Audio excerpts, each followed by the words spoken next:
할렐루야. 아멘. 할렐루야. 아멘.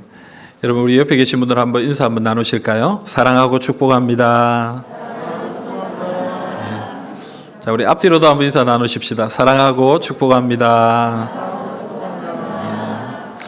네. 오늘 이 자리에 계신 우리 성도님들, 또 우리 가정에 계신 성도님들, 주님의 이름으로 환영합니다. 우리 하나님께서 우리 모든 성도님들을 품어주시고 주의 은혜와 능력으로 충만케 하시기를 간절히 축복합니다. 여러분, 성경은 하나님이 우리에게 주신 참 큰 선물입니다. 참 귀한 선물이죠. 이 하나님의 말씀인 성경은 하나님의 감동으로 된 것이다 라고 디모데후서 3장 16절에 적혀져 있습니다. 그래서 여러분, 하나님이 우리에게 주시고자 하는 말씀이 성경에 기록되어 있는데요, 하나님의 말씀은 아주 중요한 말씀들만 기록이 되어 있습니다. 그래서 예를 들어서 우리 예수님의 삶을 생각해 본다면 예수님의 생애는 33년의 삶이었죠. 그러나 사실 태어나서 30년까지의 어떤 개인적인 삶, 이런 것들은 성경에 기록이 그렇게 많이 되어 있지 않습니다. 탄생하는 장면, 그리고 조금 성장하는 조금의 기록, 이 정도 남아있지 나머지 부분은 많이 없습니다. 그러면 어떤 부분이 많이 기록되어 있습니까? 3년의 공생의 시간이 많이 기록되어 있습니다. 특별히 오늘 우리가 읽은 21장부터는 예수님이 이제 마지막으로 사시는 일주일의 시간이 기록되어 있는데요, 이 일주일의 기록이 무려 21장부터 28장까지 8장이나 기록이 되어 있습니다. 그러니까 거의 마태복음의 한 3분의 1 정도가 예수님의 생애 가운데 일주일을 기록하고 있다, 이 말입니다. 그러니까 예수님의 삶 중에서도 모든 삶이 다 소중하고 귀하지만 이 마지막 일주일에 일어난 이 일이 가장 중요한 일이다라고 말해도 과언은 아니겠다 싶습니다. 여러분, 그 중요한 일주일의 첫 시작을 여는 사건이 무엇입니까? 오늘 우리가 읽은 본문의 말씀입니다. 예수님이 나귀 새끼를 타고 예루살렘을 입성하시는, 예루살렘에 들어가시는 장면이 바로 그 일입니다. 예수님은 지금까지의 모습과는 좀 다른 모습으로 지금 보이고 있습니다. 왜냐하면 예수님은 이전까지는 대중들이, 군중들이 예수님에게 관심을 좀 가진다 싶으면은 홀로 산으로 올라가셨습니다. 홀로 가셨습니다. 기적을 행해도 사람들한테 이 기적을 말하지 말아라, 이렇게 얘기했습니다. 그런데 지금 예수님은 어떻습니까? 사람들이 많이 모인 곳으로 지금 행진하고 있습니다. 사람들이 환호성을 지르고 있는데 그 환호성을 멈추라라고 얘기하지 않습니다. 그 환호성 가운데를 그대로 지나가고 계십니다. 여러분, 예수님이 무언가 의도가 있다라는 생각이 듭니다. 여러분, 우리가 읽은 이 복음서는요, 사복음서라고 말하는 이 복음서는 예수님을 보여주는 책들입니다. 특별히 마태복음은 예수님의 어떤 면을 좀 강조해서 쓰여졌냐면 왕으로 오신 예수님을 강조하면서 쓰여진 책입니다.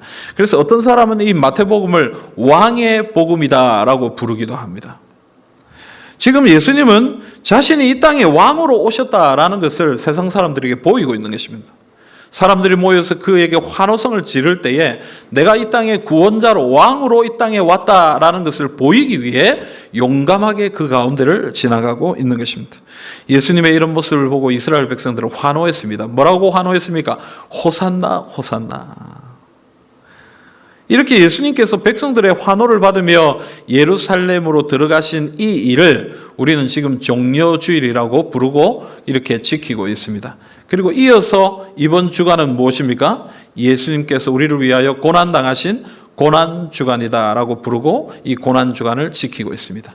여러분, 우리가 늘 예수님의 은혜와 사랑을, 이 십자가의 고난, 그 놀라우신 사랑을 늘 묵상하고 감사해야 되겠지만 이번 주간 특별히 주님 앞에 나아가야 되겠다 싶습니다. 우리가 특별 새벽 기도회도 있고 정사 예배도 있고 이런저런 어떤 예배의 모임이 있기 때문이 아니라 여러분, 이번 한 주간 우리 하나님 앞에 늘 기도하면서 주의 은혜를 묵상하시는 주님의 백성들이 다 되시기를 바랍니다. 여러분, 지금 백성들은 예수님을 향하여 호산나라고 외칩니다. 이 호산나의 뜻이 무엇입니까? 호산나의 뜻이 무엇입니까? 우리를 구원하소서. 이제 우리를 구원하소서. 여러분, 지금 이스라엘 백성들은 예수님을 향하여 자신들의 소원을 아뢰고 있습니다. 우리를 구원해 주십시오. 지금 이 어려운 가운데 있는 우리를 좀 구원해 주십시오라고 얘기하고 있습니다. 예수님도 마찬가지입니다. 이 백성들을 구원하기 위해 예루살렘으로 들어가고 계십니다. 그런데요, 백성들이 말하는 구원과 예수님이 말하는 구원은 좀 차이가 있습니다. 그래서 오늘 종료주일을 맞아 예수님께서 말씀하시는 이 구원의 의미가 참 의미가 무엇인가?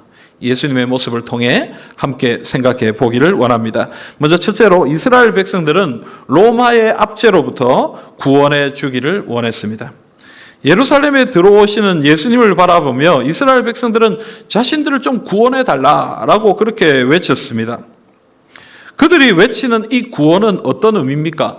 지금 우리가 로마의 지배를 받고 있으니까, 지금 우리가 로마의 압제 가운데 있으니까, 로마로부터 이렇게 힘들게 살아가고 있으니까 예수님 제발 우리를 로마로부터 좀 구원해 주시옵소서. 예수님께서 능력 있는 왕이 되셔서, 능력 있는 지도자가 되셔서 로마의 이 지배로부터 우리를 구원해서 우리 이스라엘이 독립국가가 되어서 자유를 좀 누리게 해 주십시오. 지금 그렇게 외치고 있는 것입니다. 여러분, 이런 그들의 마음은 그들의 행동에서 분명히 드러나고 있습니다. 어떤 행동요? 오늘 말씀해 보면 이 이스라엘 백성들이 나무가지를 들고 있습니다. 요한복음 12장 같은 본문, 같은 내용이 기록되어 있는 요한복음 12장을 보면 이 종려나무를 가지고 예수님을 맞이하고 있다라고 얘기합니다.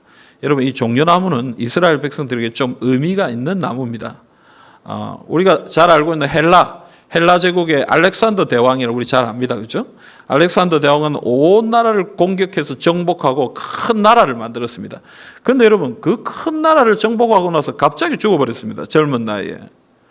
그래서 이 큰 나라가 네 동강으로 나누어지는, 분열되는데요. 그 중에서 셀루코스 왕조라고 하는 이 메소포타미아 그리고 시리아 지역을 다스리는 나라에 이 안티오쿠스 에피파네스라는 왕이 있었습니다. 여러분, 이 사람 참 중요합니다. 왜냐하면 이 사람이 이스라엘을 참 괴롭혔습니다. 이 사람은 모든 사람들을 헬라화 시키기 위해서 이스라엘을 종교적으로 탄압했습니다. 그래서 안식일 날 이스라엘 백성들을 공격하고요, 율법을 지키지 못하게 하고요, 그리고 이스라엘 백성들은 돼지고기를 부정한 음식이라고 먹지 않았거든요. 그런데 이 돼지고기를 먹으라라고 강제로 먹이기도 하고, 그리고 BC 160년경에는 성전에 제우스 신상을 세워놓고 돼지고기를 제물로 바치면서 하나님의 거룩한 성전에서 이방 신을 섬기면서 더러운 제물을 드리는 그런 일까지 행했습니다. 그래서 다니엘 11장에 보면 어떤 얘기가 나오냐면 성소에 가증한 것이 세워진 것을 보거든, 뭐 이런 얘기가 나옵니다. 여러분, 그 일이 누구 때문에 일어나느냐? 이 안티오쿠스 에피파네스 때문에 일어난 것입니다. 여러분, 이런 일이 일어나니까 이스라엘 백성들이 막 분노했습니다. 화가 났습니다. 아니, 우리를 이렇게 무시하고 이렇게 괴롭히다니 하면서 막 분노한 사람들이 혁명을 일으켰습니다. 유다스 마카베우스라는 사람이 중심이 되어서 혁명을 일으켰는데 그 혁명을 마카비 혁명이라고 부릅니다. 여러분, 이 마카비 혁명을 통해서 이 안티오쿠스 에피파네스를 물리칩니다. 성전 예배를 회복합니다. 잠시나마 이스라엘이 독립을 하고 자유를 누리고 구원의 역사를 경험하게 됩니다. 그래서 이 사람들이 이 마카비를 굉장히 영웅으로 생각합니다. 그래서 여러분, 이 종려나무는 어떤 의미가 있느냐? 이 마카비 혁명, 이 마카비를 상징하는 나무입니다. 이스라엘의 승리를 상징하는 나무입니다. 그러니까 여러분, 지금 이 종려나무를 들고 나와서 흔드는 건 무슨 의미입니까? 예수님이 마카비 같은 지도자가 되어주셔서, 마카비 같은 그런 능력 있는 인도자가 되어서 우리를 일으켜서, 혁명을 일으켜서 로마를 이기고 로마를 물리치고 우리가 자유를 누리고 구원을 얻게 해 주시옵소서. 그렇게 외치고 있는 것입니다. 이스라엘 백성들은 지금 예수님을 자신들의 정치적 메시아로 생각하고 있습니다.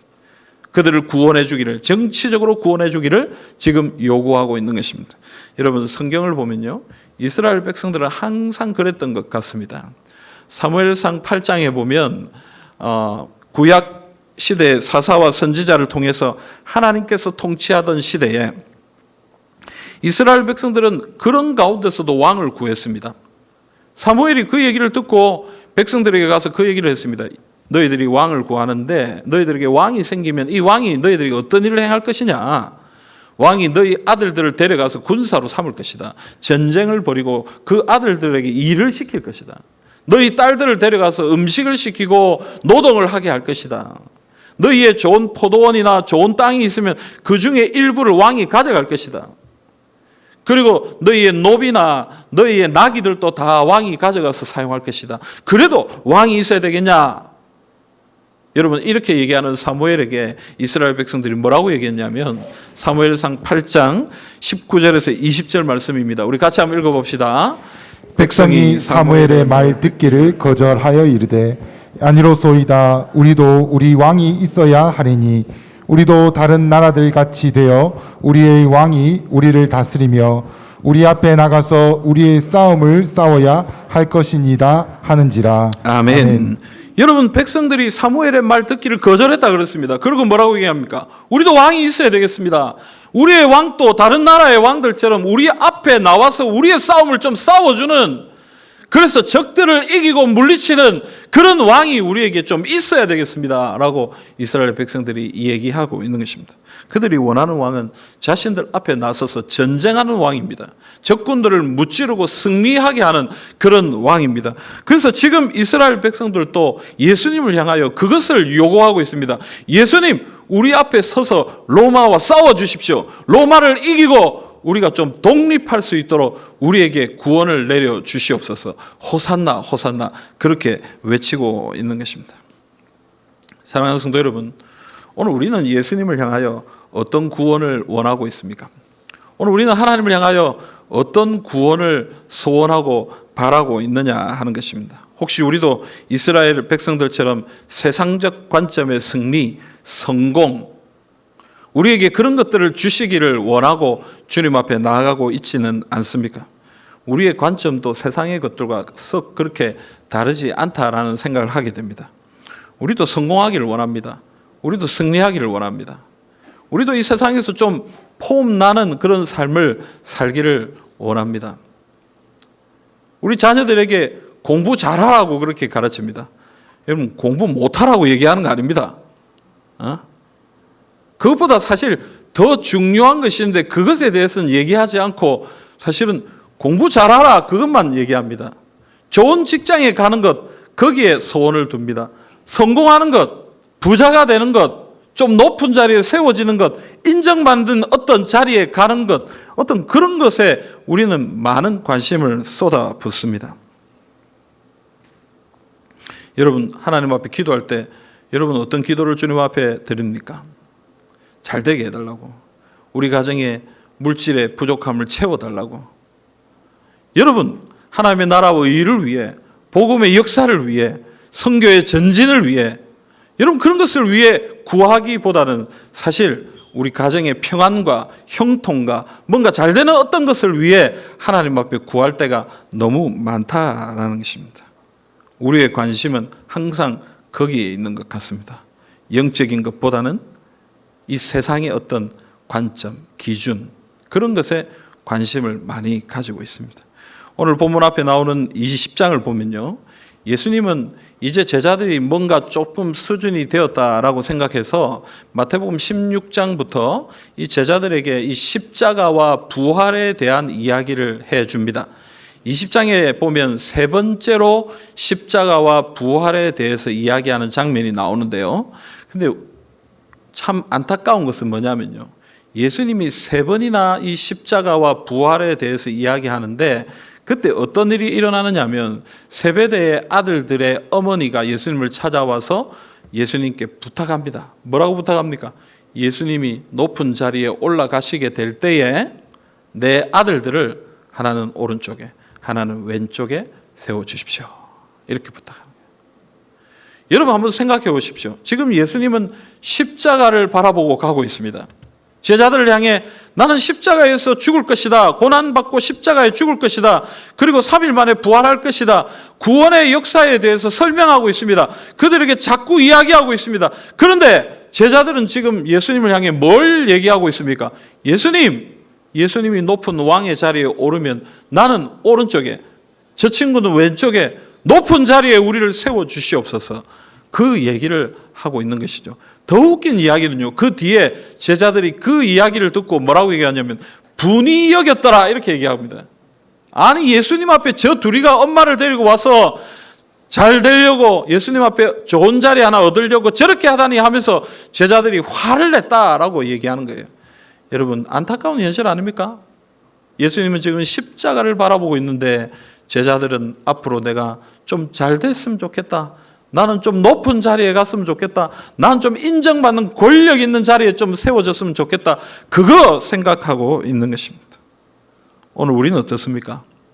예수님은 지속적으로 십자가와 부활에 대해서 얘기하십니다. 그런데 우리는 그것보다는 잘 됐으면 좋겠고요, 부자가 됐으면 좋겠고요, 성공했으면 좋겠고요, 좀 높은 자리에 올라갔으면 좋겠고요, 항상 그것이 우리의 마음의 소원으로 자리 잡고 있다라는 것입니다. 사랑하는 성도 여러분, 이 세상적 관점의 구원, 그것은 예수님이 말하는 구원의 역사와는 좀 다른 것입니다. 오늘 우리가 이 세상적 관점의 구원의 의미들을 좀 내려놓을 필요가 있습니다. 세상 사람들과 똑같이 생각하는 그 모든 것을 주님 앞에 내려놓고 주님이 우리에게 말씀해 주시는 참 구원의 의미를 붙드는 것이 필요하다라는 것입니다. 오늘 이 시간 우리에게 이런 결단이 있기를 간절히 소망합니다. 세상적 관점을 내려놓고 오직 예수님께서 이루신 참 구원의 의미와 능력을 붙드시는 하나님의 백성들이 다 되시기를 간절히 소망합니다. 두 번째로 여러분, 예수님은 백성들을 죄로부터 구원해 주기를 원하셨습니다. 이스라엘 백성들은 예수님이 자신들을 로마로부터 구원해 주기를 원했습니다. 하지만 예수님은 그렇게 생각하지 않으셨습니다. 물론 예수님은 그들을 구원하러 오셨습니다. 그들을 구원하기 위해 지금 예루살렘으로 들어가고 계십니다. 하지만 예수님이 말씀하시는 구원은 로마로부터의 구원이 아니라 죄와 사망의 권세로부터 구원하시는 것을 의미하는 것입니다. 예수님은 이 땅에 오셔서 이 땅의 모든 사람들을 죄와 사망의 권세로부터 구원하려고 지금 노력하고 계시는 것입니다. 여러분, 이런 구원의 의미는 예수님의 이름의 뜻에 이미 담겨져 있습니다. 마태복음 1장 21절 말씀 우리 같이 한번 읽어볼까요? 1장 21절입니다. 아들을 낳으리니 이름을 예수라 하라. 이는 그가 자기 백성을 그들의 죄에서 구원할 자이심이라 하리라. 아멘. 여러분, 마리아가 아기를 가졌습니다. 결혼도 하지 않았는데 아기가 생긴 것입니다. 여러분, 이 요셉이 의로운 사람이라서 이 마리아를 가만히 끊고자 했습니다. 그때 주의 사자가 나타나서 이 요셉에게 말합니다. 마리아는 성령으로 잉태된 것이니 이 여인을 데려가라. 이렇게 얘기하면서 아들을 낳을 것인데 이 아들의 이름을 뭐라고 하라고 했습니까? 예수라 하라. 그 이름의 뜻은 무엇입니까? 그가 자기 백성을 그들의 죄에서 구원할 자다. 예수님의 이름 자체가 무엇을 의미하는 것입니까? 그는 자기 백성을 구원할 사람입니다. 어디로부터요? 자기의 죄로부터. 여러분, 아담이 타락하고 범죄함을 통하여 모든 인류는, 이 땅의 모든 백성들은 죄를 범했습니다. 타락했습니다. 죄의 삭은 사망이라고 했습니다. 죄로 인해서 모든 인생은 영원한 멸망, 영원한 형벌을 받아야만 하는 것이죠. 하지만 하나님은 이 땅에 예수 그리스도를 보내셔서 십자가에 죽게 하시고 3일 만에 부활하심을 통하여 이 예수님을 믿는 자들마다 죄와 사망의 권세로부터 구원받을 수 있도록, 영원한 생명을 얻을 수 있도록 우리에게 은혜를 베풀어 주셨다라는 것입니다. 이것이 예수님이 우리에게 주시는 구원입니다. 예수님이 우리에게 주고자 하시는 구원의 의미입니다. 로마서 5장 17절 말씀 같이 볼까요? 한 사람의 범죄로 말미암아 사망이 그 한 사람을 통하여 왕노릇하였은즉 더욱 은혜와 의의 선물을 넘치게 받는 자들은 한 분 예수 그리스도를 통하여 생명 안에서 왕노릇하리로다. 아멘. 한 사람의 범죄로, 이 아담의 범죄로 인하여 모든 사람들을 사망이 왕노릇했다라고 그렇게 얘기합니다. 그러나 예수 그리스도께서 이 땅에 오셔서 십자가에 죽으시고 부활하심을 통하여 이 땅에 생명이 왕노릇하게 되었다라고 그렇게 얘기하는 것입니다. 여러분, 예수님이 우리에게 주고자 하시는 구원은 바로 이 구원입니다. 죄로부터, 죄와 사망의 권세로부터 우리를 구원하여서 영원한 영생의 생명의 은혜, 생명의 능력을 누리게 하는 그 구원입니다. 그러므로 여러분, 우리는 이 세상적 관점의 구원을 내려놓고 예수님이 지금 우리에게 얘기하는 이 구원의 참 의미를 믿음으로 붙들어야 한다라는 것입니다. 마태복음 16장 26절에 보면 이런 얘기가 나옵니다. 사람이 만일 온 천하를 얻고도 제 목숨을 잃으면 무엇이 유익하리요? 사람이 무엇을 주고 제 목숨과 바꾸겠느냐? 아멘. 여러분, 온 천하를 다 얻는다 해도 내가 아무리 많은 부유함을 가지고 권세를 가지고 능력을 가지고 힘을 가진다고 해도 여러분, 우리의 생명이 끝나버린다면 무슨 의미가 있습니까? 여러분? 내가 아무리 이 땅에서 강한 자고 능력 있는 자라 해도 마지막 날에 내가 지옥 가는 사람이라면, 영원한 형벌에 가는 사람들이라면 여러분, 그 사람의 인생이 무슨 의미가 있겠느냐라는 거예요. 여러분, 우리에게 진짜 중요한 게 뭡니까? 생명 아닙니까? 우리가 아무리 돈 많이 벌면 뭐합니까? 몸이 아파서 내 생명이 왔다 갔다 하면 아무 의미 없는 것이에요. 그게 아무 의미 없는 것이에요. 여러분, 우리 인생을 아무리 능력 있게 부유하게 호화롭게 살면 뭐합니까? 마지막 날 지옥 간다면 그 인생을 성공한 인생이라고 말할 수 있겠습니까? 그 인생이 정말 능력 있는 그런 권세 있는 인생이라고 말할 수 있겠느냐, 그 말이에요. 오늘 예수님이 말하는 것은 생명입니다. 영원한 생명입니다. 예수님이 이야기하는 구원은 바로 그 구원입니다. 참 구원은 바로 이 영적인 영원한 생명을 얻는 구원이다라고 오늘 말씀이 이야기하고 있는 거예요. 우리가 지금 계속 살펴보고 있는 이 빌립보서도 이 이야기를 계속하고 있어요. 바울은요, 감옥에 갇혀 있습니다. 지금 감옥에 갇혀 있어요. 감옥에 갇혀 있는 게 뭐 그렇게 좋은 일입니까? 뭐 그렇게 행복한 일이겠습니까? 그리고 앞으로 내가 어떻게 될지도 알 수 없는 그런 상황과 형편입니다. 그런데 바울은 뭐라고 얘기합니까? 기뻐하고 기뻐한다, 이렇게 얘기합니다. 사람들을 향해 너희도 기뻐하라, 주 안에서 기뻐하라. 어떻게 기뻐할 수 있습니까? 감옥에 갇혀 있는데요. 어떻게 그런 고통 가운데 있는데, 그런 위험하고 어려운 상황 가운데 어떻게 기뻐하고 행복할 수 있습니까? 사도 바울은 이렇게 고백하는 거예요. 빌립보서 3장 8절 9절 우리 같이 한번 읽어봅시다. 또한 모든 것을 해로 여김은 내 주 그리스도 예수를 아는 지식이 가장 고상하기 때문이라. 내가 그를 위하여 모든 것을 잃어버리고 배설물로 여김은 그리스도를 얻고 그 안에서 발견되려 함이니, 내가 가진 의는 율법에서 난 것이 아니요 오직 그리스도를 믿는 및 말미암은 것이니 곧 믿음으로 하나님께로부터 난 의라. 아멘. 여러분, 바울이 뭐라고 고백합니까? 나는 그리스도 예수를 아는 지식이 가장 고상하다. 왜요? 그 지식을 통해, 예수 그리스도를 통해 하나님이 주시는 의를 얻기 때문에, 이 의를 통하여 천국에 갈 것이며 영원한 생명을 누리는 것이기 때문에 나는 내가 가지고 있는 이 모든 것을 해로 여긴다. 예수 그리스도를 아는 지식이 가장 고상하고 소중한 것이다. 그렇게 고백하는 것입니다. 그러니까 기뻐하고 행복한 것입니다.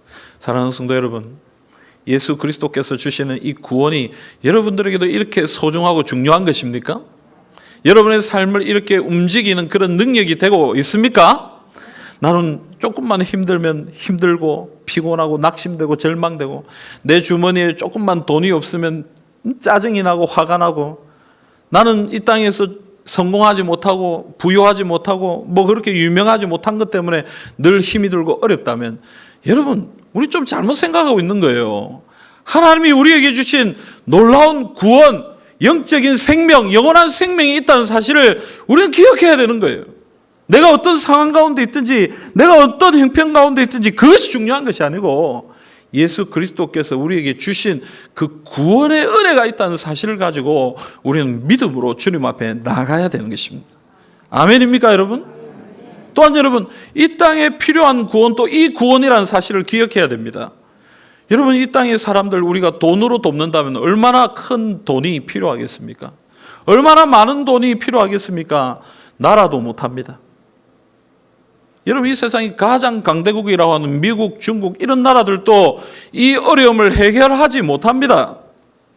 여러분, 그런 것으로 이 땅의 물질과 이 땅의 힘과 능력으로 이 땅의 모든 것을 구원하고 변화시킬 수 없습니다.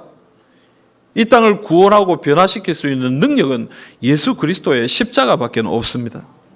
우리는 이 사실을 믿어야 돼요. 그리고 이 구원의 은혜와 능력을 온 땅에 증거해야 하는 것입니다. 여러분, 이 세상에 이 구원이 필요하다는 사실을 기억하시고 이 구원을 증거하시는 하나님의 백성들이 다 되시기를 간절히 소망합니다. 여러분, 이 구원의 역사를 예수님이 어떻게 이루십니까? 오늘 본문을 보면 나귀 새끼를 타고 이 예루살렘에 입성하시는 모습이 나옵니다. 세상의 왕들은요, 멋있는 말을 타고 행진합니다. 아주 멋있는 모습으로 나타나죠. 그러나 예수님은 어떻습니까? 나귀 새끼를 타고 지금 예루살렘 안으로 들어가고 계시는 것이죠. 스가랴 9장의 말씀이 이루어지고 있는 것입니다. 여러분, 예수님은 겸손하고 낮은 모습으로 예루살렘에 들어가셨습니다. 지금 마태복음 20장 28절은 그런 예수님의 모습을 이렇게 표현합니다. 우리 한번 읽어볼까요? 인자가 온 것은 섬김을 받으려 함이 아니라 도리어 섬기려 하고 자기 목숨을 많은 사람의 대속물로 주려 함이니라. 아멘. 여러분, 예수님은 이 땅에 섬김을 받으려고 오신 것이 아니라고 말씀하십니다. 도리어 섬기려고 왔다. 그리고 자기 생명까지도 많은 사람의 대속물로 주려고 왔다. 그렇게. 세상의 권세자들은 많은 사람들을 이기고 그 사람들의 것을 빼앗는 그런 능력을 가지고 세상을 지배합니다. 그러나 예수님은 그렇게 하지 않습니다. 자신의 것을 주고 있습니다. 아니, 주는 것 자체가 아니라 자기의 생명까지도 그냥 대속물로 주고 있다라고 그렇게 얘기하고 있는 것이죠. 그래서 그 하나님의 구원 역사에 순종하기 위해 지금 죽으러 예루살렘으로 들어가고 있는 모습을 우리는 오늘 본문에서 보게 되는 것입니다. 그러므로 여러분, 세상을 구원하는 방법은 세상의 힘과 돈과 능력이 아닙니다. 무엇입니까? 예수 그리스도의 십자가입니다. 예수 그리스도의 보혈입니다. 우리는 이것을 증거해야 됩니다. 이것을 증거하기 위해 우리도 예수님처럼 겸손하게 이 땅을 섬겨야 한다는 것이죠. 누가복음 9장 23절에서 예수님이 이렇게 얘기하십니다. 또 우리에게 이르시되 아무든지 나를 따라오려거든 자기를 부인하고 날마다 제 십자가를 지고 나를 따를 것이니라. 아멘. 여러분, 예수님처럼 우리도 십자가를 지고 따라야 한다. 그렇게 얘기합니다. 참 답답한 모습이 아닐 수 없습니다. 그러나 우리도 예수님처럼 십자가를 지고 복음을 전해야 된다라고 그렇게 얘기하는 것입니다. 여러분, 드라마를 좋아하시는지 모르겠습니다. 드라마 좋아합니까? 저만 좋아합니까? 또 저만 좋아하는가 보네요. 주말에 하는 드라마가 하나 있습니다. 빈센조라는 드라마가 있는데요. 혹시 보시는 분 계십니까? 봐도 죄가 아닙니다, 여러분. 봐도 뭐 야단 맞지 않습니다. 너무 걱정하지 마십시오.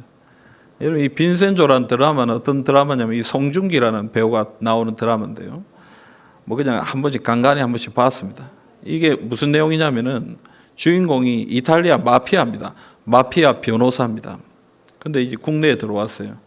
국내에 들어왔는데 이 나라에 일어나는 여러 가지 안 좋고 악한 일들을 바라보면서 자기가 마피아니까 자기가 가지고 있는 힘으로 여러 가지 능력으로 그 문제를 해결하는 그런 이야기예요. 근데 여러분, 마피아의 원칙이 뭐냐면 받은 대로 보복한다. 받은 대로 갚아준다. 이게 마피아의 원칙이래요. 그래서 자기들이 당한 만큼 어떻게 갚아주는 거예요. 폭력을 당하면 폭력으로 갚아주는 거예요. 문제를 그런 식으로 해결하는 거예요. 근데 여러분, 속은 시원합디다. 여러분, 항상 이 사회의 문제들을 보면 항상 약자들이 끙끙끙 앓고 슬퍼하고 울고 항상 이 세상은 그렇잖아요. 그런데 드라마 안에 내용을 보면 뭐 악한 것 그냥 쳐서 부러뜨려 버리고 이겨버리고 죽여버리고 해결해버리고, 그러니까 여러분 마치 사이다 마신 것처럼 시원한 마음이 사실은 드니까 그런 마음 때문에 사람들이 드라마를 보는 거 아닌가 이런 생각이 들어요. 그런데 여러분, 오늘 우리 말씀에 나오는 예수님의 모습은 어떻습니까? 예수님은 나귀 새끼를 타고 예루살렘으로 들어가고 있습니다. 예수님은 사람들에게 잡혀서 처참하게 고난당하십니다. 십자가를 지고 골고다 언덕을 오르십니다. 십자가에서 피를 흘리고 물을 쏟으시고 결국 거기서 죽습니다. 여러분 요즘 말로 하면 고구마를 한 100개쯤 먹은 것처럼 참 답답한 모습입니다. 뭐 하나 이룬 것 없고 뭐 하나 해결한 것 없는 것처럼 보이는데 그냥 예수님은 십자가에서 죽어버립니다. 하지만 여러분, 예수님은 너무나 답답한 모습처럼 보이지만 자신이 고난받고 죽으심으로 우리의 죄의 값을 치르셨습니다. 사이다처럼 시원하게 처리한 드라마를 보면요, 악한 죄를 처리하기 위해서 더 악한 죄를 사용하는 것을 보게 됩니다.